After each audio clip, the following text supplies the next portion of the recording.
Hello everyone, welcome to Veranda IAS. நான் உங்கள் ஆஷிக். இன்னைக்கு ரொம்ப ஒரு முக்கியமா ட்ரெண்டிங்ல போயிட்டு இருக்க ஒரு டாபிக் பத்தி தான் பார்க்க போறோம். ஸோ நம்ம பார்லிமெண்ட்ல டீலிமிட்டேஷனுக்கான பில்லு கொண்டு வர்றாங்க. அதனால நம்ம லோக்சபாவுடைய சீட்டெல்லாம் இன்க்ரீஸ் ஆக போகுது அப்படிங்கிறத பத்திலாம் பார்த்துருப்போம். அதனால தமிழ்நாடுக்கு என்ன எஃபெக்ட் அப்படிங்கிறத பத்திலாம் இது பண்ணியிருப்போம். ஸோ நம்ம எல்லாருமே நினைச்சிட்டு இருக்கோம், இந்த லோக்சபா சீட்டை இன்க்ரீஸ் பண்றதுனால ஒன்லி தமிழ்நாடு, கர்நாடகா இந்த மாதிரி சதர்ன் ஸ்டேட்ஸ்க்கு மட்டும் தான் பாதிப்பு, வேற எந்த பாதிப்பும் இல்லை அப்படிங்கிற மாதிரி நினைச்சிட்டு இருக்கோம். பட் இந்த சீட் இன்க்ரீஸ்னால கவர்மெண்டோடைய அட்மினிஸ்ட்ரேஷன்ல அதே மாதிரி நம்ம பார்லிமெண்ட் ஃபங்க்ஷன் ஆகிறதுல நிறைய இஷ்யூ வந்து வரப்போகுது. அது என்னென்ன அப்படிங்கிறத இந்த வீடியோவில் பார்க்க போகிறோம். ஸோ வீடியோவை சேவ் பண்ணிட்டு ஃபுல்லாக வந்து பாருங்க. மறக்காம உங்கள் ஃப்ரெண்ட்ஸ் அண்ட் ஃபேமிலிக்கு ஷேர் பண்ணுங்க. ஏன்னா ரொம்ப ரொம்ப முக்கியமான டாபிக். நம்ம சேனல் இன்னும் சப்ஸ்கிரைப் பண்ணல அப்படின்னா மறக்காம சப்ஸ்கிரைப் பண்ணிடுங்க. ஸோ இப்போ நம்ம எல்லாத்துக்குமே தெரியும், ஏப்ரல் 16ஆம் தேதி பார்லிமெண்ட்ல 131st கான்ஸ்டிடியூஷன் அமெண்ட்மெண்ட் ஆக்ட் வந்து கொண்டு வர்றாங்க. ஸோ இந்த பில் பாஸ் பண்ணிட்டாங்க அப்படின்னா லோக்சபாவுடைய சீட்டு இன்க்ரீஸ் ஆயிரும். ஸோ இப்போ லோக்சபாவுடைய சீட் வந்து 543 இருக்கு. இதுல இருந்து எவ்வளவு இன்க்ரீஸ் ஆக போகுது அப்படின்னா 850 இன்க்ரீஸ் ஆக போகுது. ஓகேவா? இதை பத்தி நம்ம டீட்டெயில் இன்னொரு வீடியோல பார்க்கலாம். இப்போ இந்த இன்க்ரீஸ்னால என்னென்ன இம்பாக்ட் இருக்கு அப்படிங்கிறத பார்க்கலாம். முக்கியமா ஒரு சில நெகட்டிவ் இம்பாக்ட் இருக்கு. அது என்னென்ன அப்படிங்கிறத இந்த வீடியோல பார்க்க வரும். ஸோ ஃபர்ஸ்ட், இப்போ கரண்ட்ல 550 இருக்குது, 850 ஆக போகுது. இது எதுக்காக அப்படின்னா 33% பெண்களுக்கு ரிசர்வேஷன் கொண்டு வர்றாங்க. இப்போ கரண்ட்ல இருக்கக்கூடிய 540 553 வச்சு ரிசர்வேஷன் கொண்டு வர்றாங்க அப்படின்னா அதனால நிறைய சீட் வந்து பெண்களுக்கு போயிடும், ஆண்களுக்கு கொஞ்சம் சீட் தான் இருக்கும். அப்படிங்கிறதுனால பார்லிமெண்டோடைய லோக்சபாவுடைய சீட்டை இன்க்ரீஸ் பண்ணி ஸோ அதுல இருந்து பெண்களுக்கு ரிசர்வேஷன் வந்து கொடுக்க போறாங்க. ஓகேங்களா? ஸோ இதுக்காக தான் இந்த சீட் இன்க்ரீஸ் வந்து பண்றாங்க. இதுக்கு டீலிமிட்டேஷன், இந்த மாதிரி பார்லிமெண்ட்ல சீட் இன்க்ரீஸ் பண்றது, டிக்ரீஸ் பண்றது, அதே மாதிரி ஒரு கான்ஸ்டிடியூன்சியுடைய லென்த் பவுண்டரி இன்க்ரீஸ் பண்றது, டிக்ரீஸ் பண்றது எல்லாத்துக்குமே டீலிமிட்டேஷன் கமிஷனுடைய வேலை. ஸோ அதுவும் வந்து பண்ண போறாங்க. இதை பத்தி நம்ம இன்னொரு வீடியோல பார்க்கலாம். இப்போதைக்கு இந்த டீலிமிட்டேஷனால மெயினா பார்லிமெண்ட் லோக்சபாவுடைய சீட் இன்க்ரீஸ் பண்றதுனால என்னென்ன நெகட்டிவ் இம்பாக்ட் இருக்கு அப்படிங்கிறத பார்க்க போறோம். ஸோ ஃபர்ஸ்ட், இந்தியாவுடைய ஃபெடரல் ஸ்ட்ரக்சர்ல நிறைய மாற்றம் வரப்போது. முக்கியமா இந்த சேஞ்ச்னால ஒரு சில ஸ்டேட் வந்து கெயின் ஆக போறாங்க. ஒரு சில ஸ்டேட்டுக்கு நன்மைகளும், இன்னும் ஒரு சில ஸ்டேட்ஸ்க்கு வந்து தீமைகளும் வரப்போகுது. ஸோ என்னென்ன ஸ்டேட்டுக்கு நன்மை வரப்போகுது அப்படின்னா உத்தரப்பிரதேஷ், பீகார், ராஜஸ்தான், இதெல்லாமே நார்த்தன் ஸ்டேட். ஸோ இந்த ஸ்டேட்டுடைய லோக்சபா சீட்ஸ் எல்லாமே இன்க்ரீஸ் ஆகும். கிட்டத்தட்ட 20-30 சீட்ஸ் வந்து இந்த ஸ்டேட்ஸ்க்கு, உத்தரப்பிரதேஷ், பீகார், ராஜஸ்தான். ஏன்னா இந்தியாவில் லோக்சபா சீட்ஸ் எல்லாமே பாப்புலேஷனை பேஸ் பண்ணி தான் கொண்டு வர்றாங்க.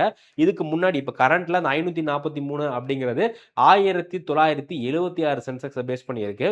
இப்போ புதுசா டீலிமிட்டேஷன் என்ன பண்ண போறாங்க அப்படின்னா 2011 சென்செக்ஸை பேஸ் பண்ணி கொண்டு வர போறாங்க. ஸோ 2011 பார்த்தீங்க அப்படின்னா நம்ம தமிழ்நாடு மாதிரியான சதர்ன் ஸ்டேட்ஸ்லாம் பாப்புலேஷனை கண்ட்ரோல் பண்ணுறதுக்கு நிறைய மெஷர்ஸ் எடுத்தனால நம்மளுடைய பாப்புலேஷன் இன்க்ரீஸ் ஆயிடுச்சு. பட் இந்த ஸ்டேட்ஸோடைய பாப்புலேஷன் எல்லாமே வந்து ரொம்ப இன்க்ரீஸ் ஆனதுனால நமக்கு டிக்ரீஸ் ஆயிடுச்சு. இதோடைய பாப்புலேஷன்ஸ் எல்லாமே ரொம்ப இன்க்ரீஸ் ஆனதுனால இப்போ இந்த ஸ்டேட்ஸ்க்கு அதிகமான சீட் கிடைக்க போகுது. தமிழ்நாடு, கேரளாக்கு எல்லாமே சீட் வந்து கம்மி ஆக போகுது. இது ரொம்ப முக்கியமான இம்பாக்ட். ஏன் நம்ம வந்து பாப்புலேஷனை பேஸ் பண்ணி தான் இந்தியாவில் சீட்ஸ் வந்து இது பண்றோம். இப்போ நம்ம தமிழ்நாடு மாதிரியான ஸ்டேட்ஸ்லாம் பாப்புலேஷனை கண்ட்ரோல் பண்ணதுனால நமக்கு இது ஒரு பெனால்டி மாதிரி நமக்கு இருக்கு. ஸோ அடுத்து இம்பாக்ட் ஆன் பார்லிமெண்டரி ஃபங்க்ஷன். இப்போ ஒரு லோக்சபா அப்படிங்கிற ஹவுஸ்ல ஒரு மினிமம் மெம்பர் இருக்காங்க அப்படின்னா அதோடைய ப்ராசஸ் ஃபங்க்ஷன்லாம் ஓரளவுக்கு ஸ்மூத்தாக போகும். இப்போ கரண்ட்லேயே பார்த்தீங்க அப்படின்னா நம்ம நிறைய நியூஸஸ்ல பார்க்கலாம், லோக்சபா வந்து அமளி ஆயிடுச்சு, லோக்சபாவில் ஆப்போசிஷன் வந்து வெளிநடப்பு செஞ்சுட்டாங்க, லோக்சபா வந்து நடக்கலை அப்படிங்கிற மாதிரி நிறைய இஷ்யூ வந்து பார்த்துருப்பாங்க இல்லையா? இப்போ 545 சீட், 43 சீட் இருக்கும் போதே இந்த பிரச்சனை இருக்கு. பட் சீட்ஸ் வந்து ரொம்ப இன்க்ரீஸ் ஆகுது. கிட்டத்தட்ட 50% இன்க்ரீஸ் பண்ணோம் அப்படின்னா அதனால இந்த பார்லிமெண்ட்டுடைய ஃபங்க்ஷன் வந்து ப்ராப்பரா நடக்காததுக்கு வாய்ப்பு இருக்கு அப்படிங்கிற மாதிரி சொல்றாங்க. இப்பவே வந்து நிறைய எம்பிஸ் எல்லாம் கேள்வி கேட்கறதுக்கு டைம் பத்த மாட்டேங்குது. ஸோ மெயினா எம்பிஸ் எல்லாமே வந்து இந்த 0 ஹவர், கொஸ்டின் ஹவர் அப்படிங்கிற இந்த டைம் கொடுப்பாங்க. கொஸ்டின் ஹவர், 0 ஹவர்னு சொல்லிட்டு பார்லிமெண்ட்ல லோக்சபால நடக்கும்போது டைம் வரும். இந்த டைம்ல தான் எம்பிஸ் எல்லாமே மினிஸ்டர் எதிர்த்து கேள்வி கேட்பாங்க, கவர்மெண்டோடைய ஸ்கீம்ஸ் எதிர்த்து, கவர்மெண்ட் கொண்டு வர இந்த விஷயங்கள்லாம் எதிர்த்து இதில் தான் கேள்வி கேட்பாங்க. பட் இப்போ கரண்ட்லேயே வந்து இந்த மாதிரி கேள்வி கேட்கறதுக்கு நிறைய எம்பிஸ்க்கு டைம் வந்து கிடைக்க மாட்டேங்குது, வாய்ப்பு வந்து கிடைக்க மாட்டேங்குது.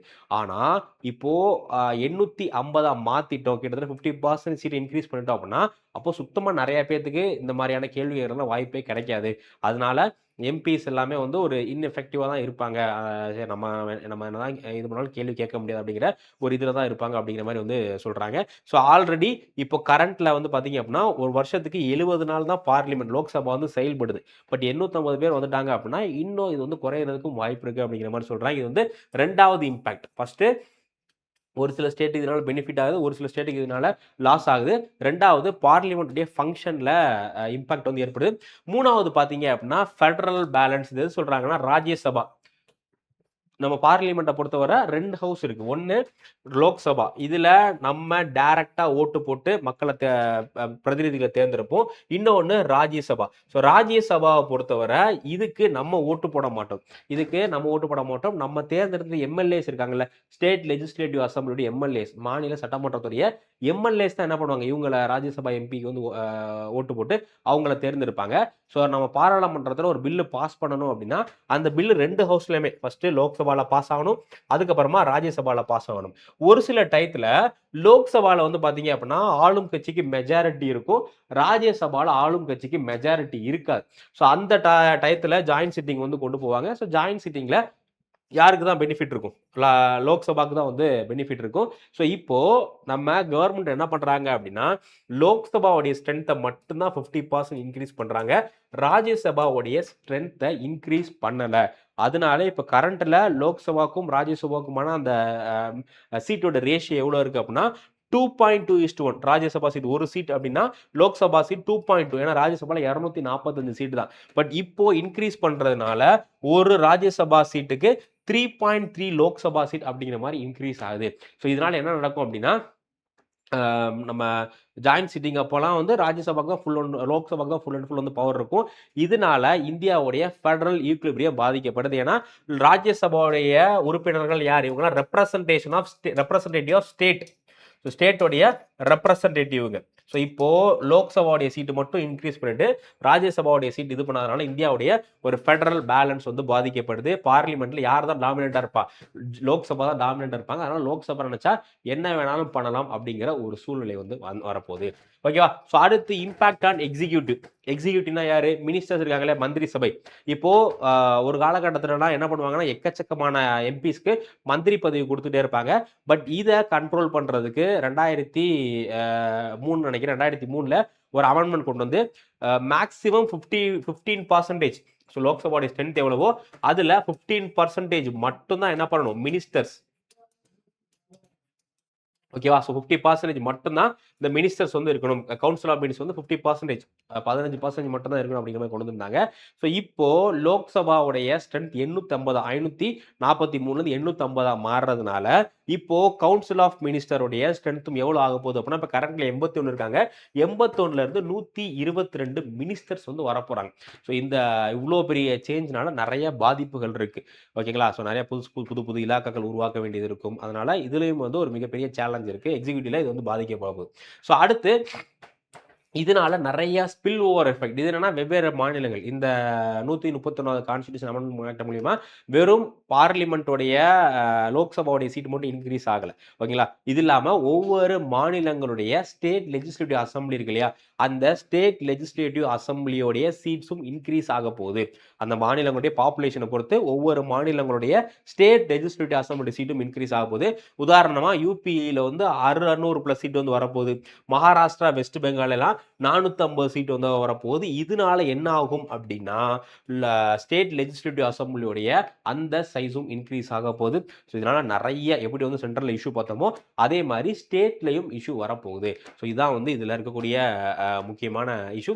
இப்போ ஃபாரின் கண்ட்ரீஸ்லாம் எடுத்துட்டீங்க அப்படின்னா, இப்போ நம்ம இந்தியா வந்து பிரிட்டனுடைய மாடலை தான் நம்ம வந்து ஃபாலோ பண்ணுறோம். பிரிட்டனுடைய பார்லிமெண்டரி சிஸ்டத்தை நம்ம வந்து ஃபாலோ பண்ணுறோம். பிரிட்டனில் லோயர் ஹவுஸில் மொத்தம் எத்தனை எம்பிஸ் அப்படின்னா, மொத்தம் 650 எம்பிஸ் இருக்காங்க. நம்ம இந்தியாவோட அதிகமாக தான் இருக்காங்க. பட் அங்க பார்லிமெண்ட் எல்லாமே ப்ராப்பரா செயல்படுது. ஒரு வருஷத்துக்கு 150 சிட்டிங்ஸ் வந்து கண்டக்ட் பண்றாங்க. அது மட்டும் இல்லாம ஒவ்வொரு பில்லையுமே கமிட்டி கமிட்டிக்கு வந்து அனுப்பி அந்த கமிட்டி அந்த பில்லை ஸ்க்ரூட்டனைஸ் பண்ணுறாங்க.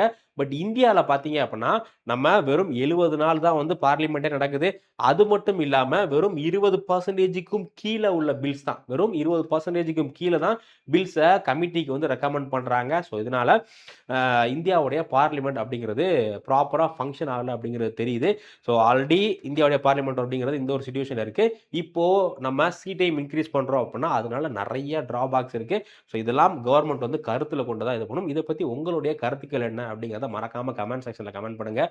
ஸோ நம்ம வந்து ஃபியூச்சரில் இதை பற்றி நிறைய டாபிக், ஏன்னா இந்த டீலிமிட்டேஷன்னா என்ன, இந்த புது பில்லில் என்னென்ன விஷயங்கள் கொண்டு வந்திருக்காங்க, அதுக்கப்புறமா உமன் ரிசர்வேஷன் பற்றி நிறைய டாபிக்ஸ் இருக்குது. அதெல்லாமே தொடர்ந்து நம்ம பார்க்க போகிறோம். அதெல்லாம் நீங்கள் மிஸ் பண்ணக்கூடாது அப்படின்னா நம்ம சேனலை சப்ஸ்கிரைப் பண்ணிடுங்க. இதை பற்றி உங்களுடைய ஃபீட்பேக் என்ன அப்படிங்கிறதையும் கமெண்ட் செக்ஷன் சொல்லுங்கள். நம்ம நெக்ஸ்ட் வீடியோவில் மீட் பண்ணலாம். Thank you. Veranda IAS, where your dream becomes reality.